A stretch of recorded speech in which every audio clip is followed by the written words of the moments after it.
आपका commercial property का या रेजिडेंशियल प्रॉपर्टी का कोई इशू हो तो उसको हल करता है आपका सिविल कोर्ट। लेकिन जब आपकी ज़र ज़मीन का मैटर आ जाए तो ये कौन हल करेगा।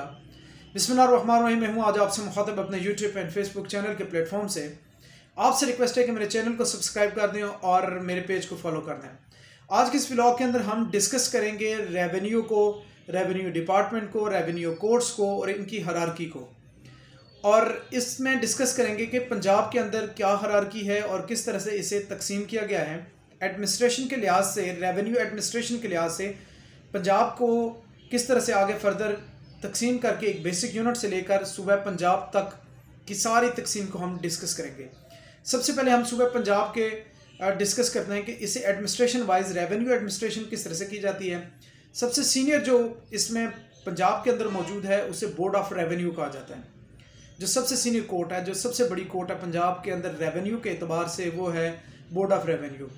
और इसे मॉनिटर कौन कर रहे होते हैं? इसके अंदर मेंबर्स इसको मॉनिटर कर रहे होते हैं। और अब इसको आगे डिवाइड किया गया एडमिनिस्ट्रेशन, रेवेन्यू एडमिनिस्ट्रेशन आसानी के लिए डिवीजन्स के अंदर।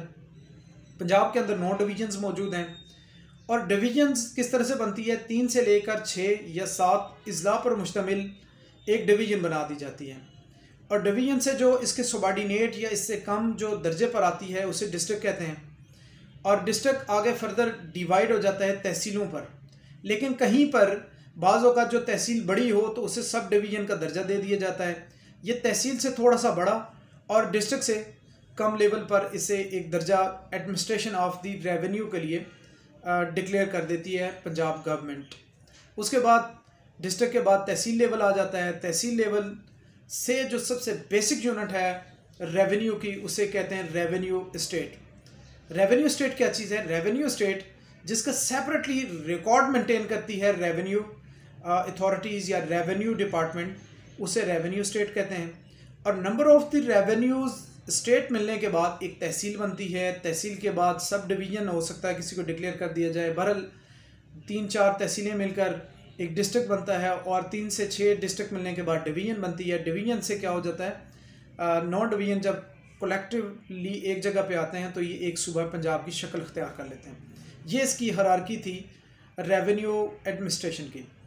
अब रेवेन्यू कोर्ट किस तरह से वर्किंग करते हैं इसकी तरफ हम चलते हैं आज के इस व्लॉग में। अब रेवेन्यू कोर्ट किस तरह से वर्किंग करती है, इनकी क्या हायरार्की है, कौन कौन सी पोस्टें इसके अंदर मौजूद हैं। पंजाब के अंदर जो सबसे बड़ी रेवेन्यू कोर्ट है वो बोर्ड ऑफ रेवेन्यू है, जिसके अंदर मेंबर्स इसको इंटरटेन कर रहे होते हैं। और उसके बाद इनके जो सबॉर्डिनेट आ जाते हैं वो डिविजनल कमिश्नर आ जाते हैं। अब डिविजनल कमिश्नर का ये सूरत हाल होती है कि ज़ाहिर है एक डिविजनल कमिश्नर के बस की बात नहीं होती। 3 से 6 डिस्ट्रिक्ट पर एक डिवीजन बनी हुई होती है और ये डिविजनल कमिश्नर यानी कि 6 अजला के मैटर को अकेला इंटरटेन करना मुश्किल है। इसलिए पंजाब हुकूमत ने ये किया कि इसकी हेल्प के लिए एडिशनल डिविजनल कमिश्नर की पोस्ट क्रिएट की। इसके पास सेम पावर है, सुनने की जो समात की पावर्स हैं वो सेम डिविजनल कमिश्नर की हैं। अब डिविजनल कमिश्नर इसलिए सीनियर है क्योंकि उसके पास एडमिनिस्ट्रेशन की और कुछ एक्स्ट्रा पावर्स होती हैं, वो ग्रेड में भी इनसे सीनियर होता है। अब उसके बाद डिवीजन डिवाइड हुआ डिस्ट्रिक्ट पर। अब डिस्ट्रिक्ट का जो सबसे सीनियर या हेड है जो, वो डिस्ट्रिक्ट कलेक्टर है, जिसे हम अपने आम रूटीन में डीसी साहब कहते हैं या डिप्टी कमिश्नर कहते हैं। अब वो डिस्ट्रिक्ट की एडमिनिस्ट्रेशन भी देख रहा होता है, वो एक अलग बहस है, लेकिन हम रेवेन्यू के एतबार से इसे डिस्ट्रिक्ट कलेक्टर की हैसियत से देखेंगे। अब डिस्ट्रिक्ट कलेक्टर भी बाज़ों का बड़े ज़िले होते हैं, जैसे रावलपिंडी की हम मिसाल ले लें। यहाँ पर तकरीबन 60 से 70 लाख आबादी है, तो इनको रिजॉल्व एक डिस्ट्रिक्ट कलेक्टर के बस की बात नहीं है। तो इसलिए इस रिकॉर्ड को मेंटेन करने के लिए भी एडिशनल डिस्ट्रिक्ट एंड कलेक्टर की पोस्ट क्रिएट की गई और ये उसकी बिहाफ पर उन्हीं पावर्स को इस्तेमाल करते हुए जितने भी रेवेन्यू के मैटर होंगे वो इनको एंटरटेन करेंगे। अब उसके बाद डिस्ट्रिक्ट के बाद जो इसकी सबॉर्डिनेट यूनिट आ जाती है वो वैसे तहसीलें आती हैं, लेकिन बसा औकात ये होती है कोई एक तहसील बहुत बड़ी होती है, उसके पास रिकॉर्ड बड़ा होता है, उसके अंदर पॉपुलेशन ज़्यादा होती है। किसी कॉज की वजह से किसी भी बुनियाद पर एक तहसील को या 2 तहसीलों को बनाकर एक सब डिवीजन का दर्जा दे दिया जाता है। अब ये सब डिवीजन तहसील से बड़ी और डिस्ट्रिक्ट से छोटी होती है। और सब डिवीजन का जो रेवेन्यू के एतबार से जो हेड होता है वो असिस्टेंट कलेक्टर होता है, जिसे हम शॉर्ट फॉर्म में एसी कहते हैं। ये इसको इंटरटेन कर रहा होता है। उसके बाद इससे नीचे जो यूनिट आ जाती है ये इसकी सबॉर्डिनेट आ जाती है। सबॉर्डिनेट तो डिस्ट्रिक्ट की आ जाएगी, तहसील, बेसिक यूनिट तहसील आ जाएगी। तहसील को देखने के लिए तहसीलदार साहब, जो वैसे भी तहसील का लफ्ज़, तहसीलदार का लफ्ज़ ही तहसील से निकला हुआ है, जो तहसील का हेड होगा वो तहसीलदार होगा। लेकिन जब वो रेवेन्यू के एतबार से देखा जाएगा और उसे असिस्टेंट कलेक्टर ग्रेड 1 और 2 की पावर्स उसके पास आ जाती हैं, वो उनको लुक आफ्टर कर रहा होता है। अब एक तहसील भी बाज़ औक़ात उसका रिकॉर्ड ज़्यादा होता है, उसकी हेल्प के लिए नायब तहसीलदार, नंबर ऑफ़ द नायब तहसीलदार अपॉइंट किए जा सकते हैं, या एक नायब तहसीलदार भी हो सकता है।